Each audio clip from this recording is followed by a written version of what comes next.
Ladies and gentlemen, welcome back to the Crypto News Podcast. Your host here, MEXC, I'll be your buzzing as always.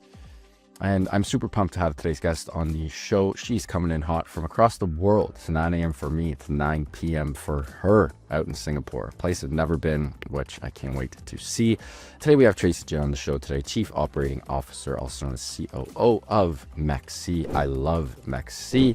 I've onboarded so many friends to MEXC. If you guys don't know what MEXC is, go check them out. Super clean app on the App Store. Again, I don't work for MEXC. I don't have tokens or whatever. I'm not invested, but I just love them. And this is the reason why Tracy is on the show today.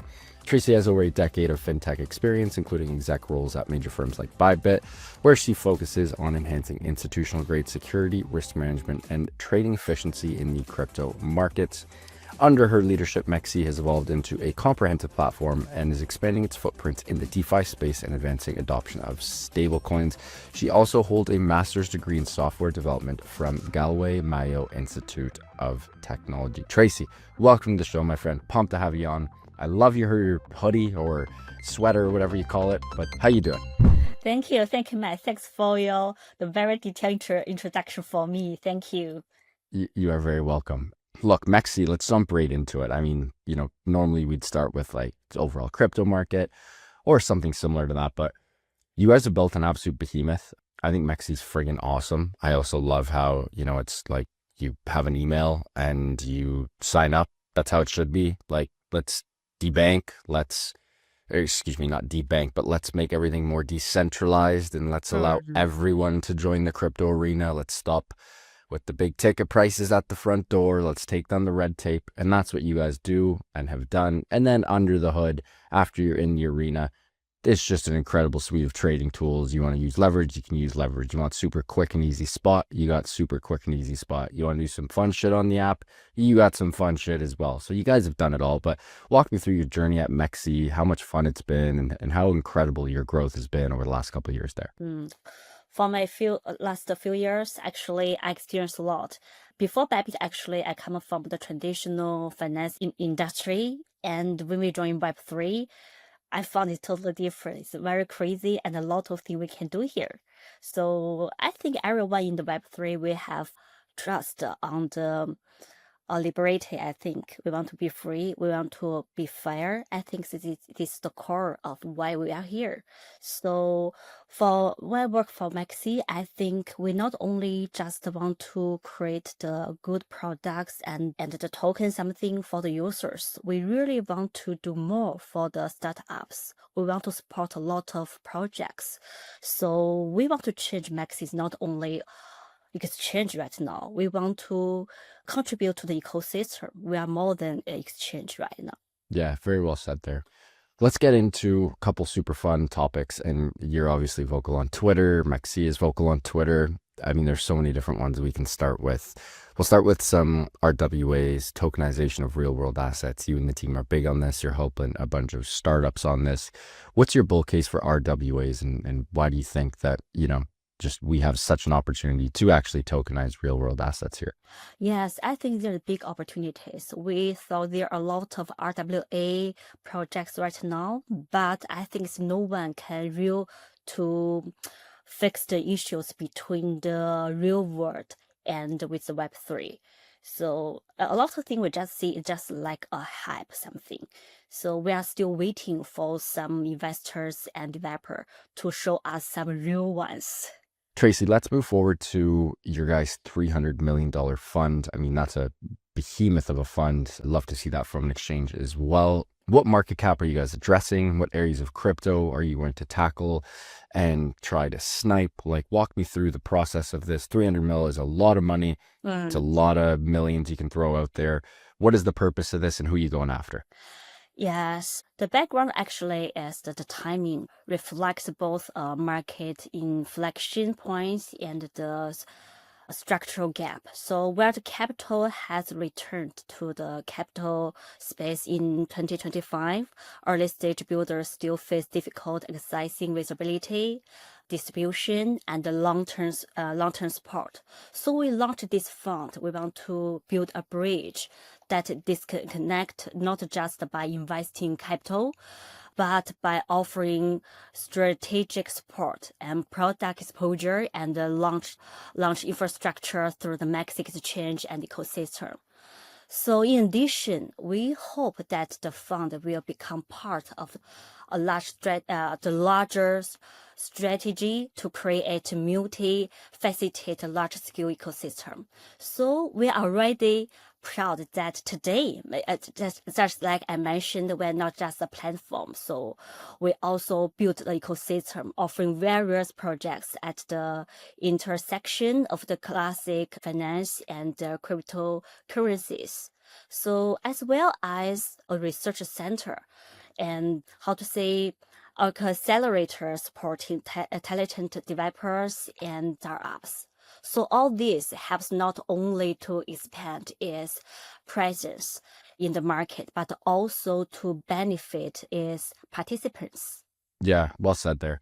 In regards to, some of these participants and the areas that you and the team want to go after, obviously you're championing, excuse me, the sort of greater crypto ecosystem, not just a centralized behemoth, mind you, of a centralized exchange, but an entity that is genuinely making the whole crypto space a little bit better. Just a lot of trickle down network effects, positive ones for that matter. How has the investment climate sort of changed over the last year? Investor climate, investor behavior. We've had tons of institutions going in, and you guys literally get to see the data from the top of the funnel, which is quite interesting because most of us, again, I don't work for MEXC. I don't work for a centralized exchange. I get to use tools like Nansen, and I get to see what the market looks like and who's investing in what. But you guys are literally at like N0, at step one, which is quite cool. So Tracy, how has investor climate and investor behavior, investor sentiment, how has it changed over the last year, over this year perhaps, and if you see any trends moving forward for the rest of the year? Yeah. From our side, we can see investors have become more pragmatic.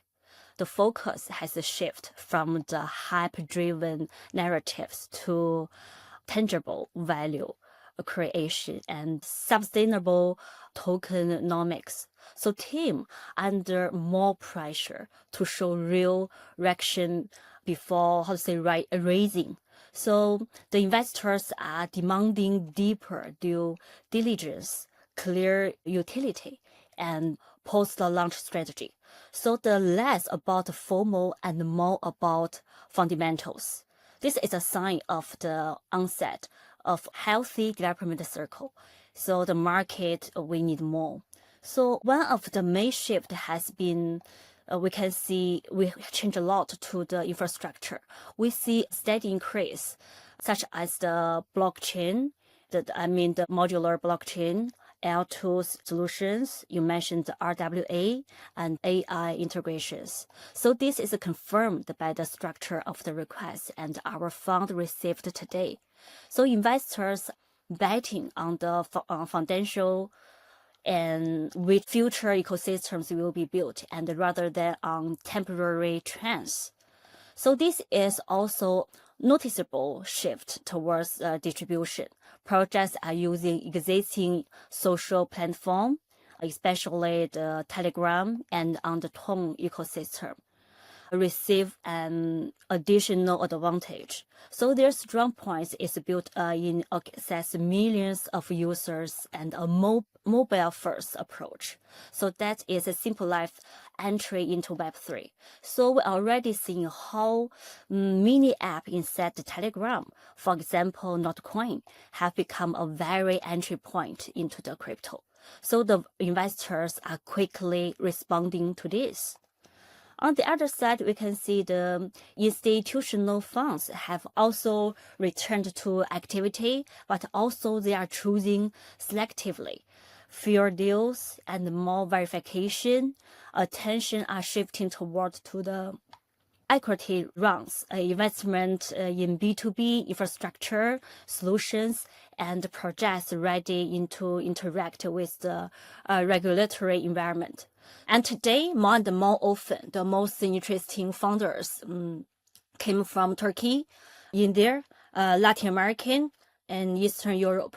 So these are regions our crypto is growing, organically. Community are active and the competition for deals is lower than the overheated Western hubs.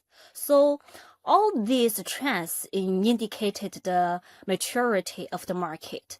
Investors have become more attentive, but the opportunities have not disappeared. They just require higher quality and strategic approach from the projects. So at MEXC, we see this as a chance for the ecosystem to reach new levels of transparency, efficiency, and long-term sustainability. I love that. Wow. So many great points there. And we're going to save a couple of those for later here, Tracy. But Ton, very interesting. I did a deep dive on Ton. I want to say it was probably close to a year ago today. I think it was last summer. I could go into my notes and check exactly. But nonetheless, I'd say the total addressable market is massive because of the different network effects they have, but it seems like it's being very gamified at the moment. Again, that's just from what I found. And candidly, I haven't messed around with any like Telegram cryptos or Telegram ecosystems and games since last summer. So it's been quite a long time for me. But you and the team think Ton will become the first everyday blockchain by 2027. And honestly, it's not a bad thesis because they already have hundreds of millions of daily users already. If you can onboard all those people who don't already use crypto, I mean, heck, you're off to the races. So I'm going to throw the ball over to your court here, Tracy. Why are you and the team so bullish on Ton, and why do you think they will become the first everyday blockchain by 2027? For the Ton projects, actually, just as we mentioned, this ecosystem from the late of the last year, I think there are a lot of projects has launched with the Telegram ecosystem. And after that, actually, we can know Solana has come up. So right now, we want to do, you have noted, we had do a campaign for the Ton for $1 million. Yeah. So we have believed Ton also has a lot of potential, especially for the decentralized exchange. They have not do everything they can do. We talk with the CEO, with the Ton Foundation. They also has a plan for the payment, and we have very good relationship with them. They also released the USDC on Ton chain. This is also good for the users. We can see they has a big plan for the payment, for the DeFi, and for the stablecoin. So they don't just adjust a small project. It's a very big one, and they touch a lot of sections. This is very good for the ecosystem future and for the users' investment. So we believe if they keep doing the thing they want to do, and we will support what they want. Yeah, I mean, great team too. It is crazy though how like they're already, it seems like every time a new app gets created and has the opportunity to potentially bump out one of the larger incumbents, aka Telegram, going in with Durov, the CEO, who, you know, he's like in France and was detained in Paris. It's like every time a new incumbent enters the arena and actually has a legitimate chance to boot one of the big dogs, they're just like, you're done. We're gonna put you behind bars. Or it's crazy how it works, but again, c'est la vie. Tracy, you're on a roll here. We're going to take a quick break and give a huge shout out to our sponsor of the show, PrimeXPT. And when we get back, we are going to keep buzzing everything MEXC related. Huge shout out to PrimeXPT, longtime friends and longtime sponsors of the Crypto News podcast. We love the team at PrimeXPT as they offer a robust trading system for both beginners and professional traders. Doesn't matter if you're a rookie or a vet. You can easily design and customize your layouts and widgets to best fit your trading style. PrimeXPT is also running an exclusive promo for listeners of the Crypto News podcast. Use the promo code CryptoNews50 to receive 50% of your deposit credited to your trading account. Again, that is CryptoNews50, all one word, to receive 50% of your deposit credited to your trading account. And now back to the show with Tracy. Okay, Tracy, let's talk about some... I mean, we talk a lot about investing and whatnot, but let's talk about launch pads. Super, super interesting. Over the last couple of years, we've seen a whole change in the launch pad ecosystem. All the big exchanges like yourselves have incredible launch pads, and you guys have created some huge, really important projects. But we've seen a new sort of way of launching with the pump.funds and the bonk.funds and all these weird little thingies popping up. And then you have these point systems where it seems like every week the new blockchain, whether it's SocialFi or whatever, but they're coming out and there's the new point system for an airdrop.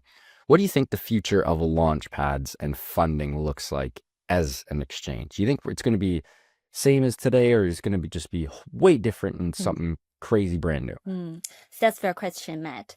So the exchanges have two key advantages from the launchpad and the fundings. The firstly, they have huge user bases that can provide instant liquidity and marketing to the project at the early stage. Secondly, they can provide much more structured selection, verification, and the launch process, which is critical in an area when the users are becoming more cautious after a series of scams and failures. So, however, this is a two-way challenge. Exchanges must balance quality and speed and investing only in strong teams with the real potential and not just in hype. Success here is measured not only by TVL and ROI, but also by user trust. Therefore, the future of Launchpads will most likely be hybrid. Large centralized exchanges will act as accelerator, combining investment, listing, audit, liquidity, and marketing in one vertical. Interesting. Wow, that's wild. A little bit of everything. At the very beginning of the show, Tracy brought up AI. We haven't really discussed AI yet. What's your 2 cents on AI and crypto, the convergence of two incredible emerging pieces of technology? How do you think they're going to work together? I'll sort of start and throw my 2 cents in. I still see a world where 99.999% of all crypto transactions happen from AI agents. I just think they're more efficient. I think, factually speaking, they are more efficient than we are as humans. Machines are better than humans when it comes to efficiency. When it comes to emotion and other stuff, we take the cake. But when it comes to efficiency, robots 100 times out of 100. And I think they're just going to be doing just a stupendous, in a good way, volume of trading. All trading volume is going to be bots. And that's just one little piece of the puzzle. I also think sort of, crypto and AI needs to go hand in hand together when non-trading agents are a thing. And I want to book a flight from Toronto to Singapore so I can go hang out with Tracy and the MEXC team. And I can just tell my agent to go book that flight and not spend more than $10,000 on the flight one way and book me a hotel that's, under $1,000 a night. Are they going to want my bank info? Probably, but is my bank going to give them info? Probably not. And that's where crypto will come into play. So how do you think the convergence of AI and crypto will play out? Actually, recently the technology has upgraded a lot, so they actually has changed my mind. Before that, I think AI just a machine. They can do the good research. They just research and get a lot of information together and make a decision. Right now, recently we found the AI can do more. They can thinking and they can learn. This is very important. Just you mentioned a lot of the trading is by AI agent. That's because, as we know, the machine no need to sleep. They just following the code. Code is not easy to make some mistake, but human will also make a lot of make some mistake, and we also sometimes forgot a lot of things. We just for human, for myself, sometimes always cannot find my cell phone. So for human, it's not easy, but for trading, a machine can do a lot for us. But I think they cannot instead of the human. We also can think a lot about that, and we can create the future. So machine can do a lot of things for us, but in the core thing is only the human being can do it. For AI, I think not just for the trading part. For our daily part, I want to give some example for MEXC. MEXC will also how to combine the AI and with the trading.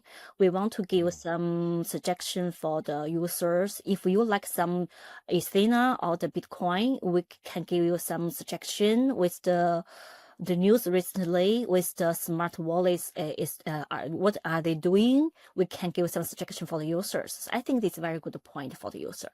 For the internal team, we also want to do some paperworking or I want to get some daily routine working can send to the AI to do it. So actually right now, MEXC, we have over 2,000 employees.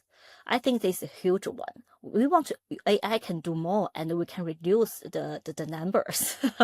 That's So wild. for, yeah, so for AI, I think we can, a lot of things we can combine together, not only for trading, also for the daily working. Yeah. Yeah, well said there. I just want to go back to one huge thing that I didn't really get a chance to ask here. The challenges of being both an investor and a listing venue.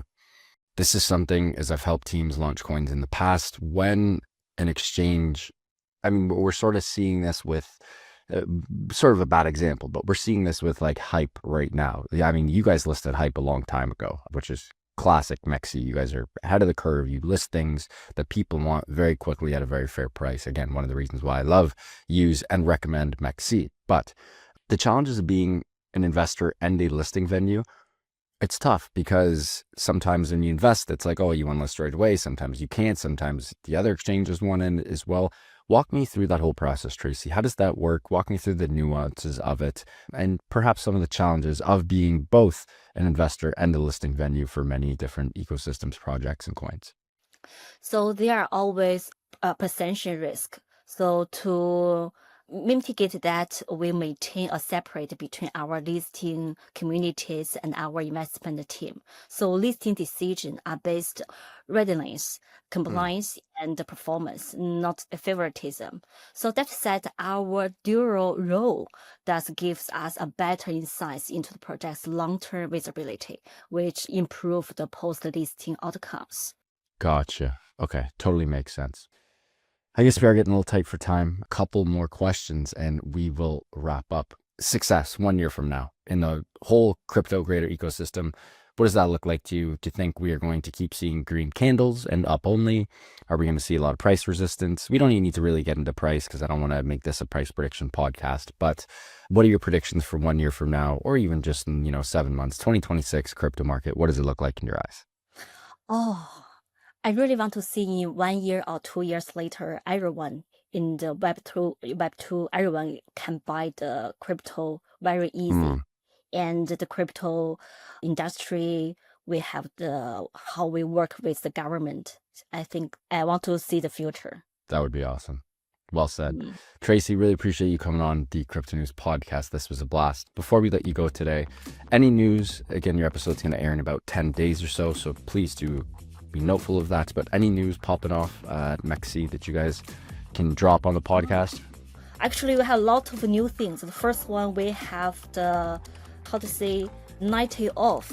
you can buy the Bitcoin for all the new users. That means you only can you can buy the Bitcoin with the 10% price. You 10% off? Yeah, 90% off actually. 90% off. So the first one we will launch as today is June 5th. Oh, we will launch in this week actually. This is the first one. Second one, we have a big trading competitions for all the users, and user can win the real gold. Wow, very cool. This in the mid of the June, yeah. Very cool. And the next one is MEXC. We will also launch the alpha program. It's the 9th, I think, in the June. Yeah, also in the mid of the June. Very cool. And last thing, Tracy, where can our listeners find you personally, and of course MEXC online and on socials? You can follow my Twitter or send an email to me. My email is tracy@mexc.com. If you have some feedback or suggestion, I'm very happy you can reach out to me. Amazing. And we will include all links for MEXC in the show notes, folks. What an episode with Tracy Jin, Chief Operating Officer of MEXC. Shout out to Tracy and the team for making this happen. If you guys enjoyed this one, and I hope you did, please do subscribe. It would mean the world to my team and I. Speaking to the team, love you guys so much. Thank you for everything. Could not be here without you. And back to the listeners, love you guys. Keep on growing those bags and keep on staying healthy, wealthy, and happy. Thanks for tuning in, and we will see you on the next one. Ciao.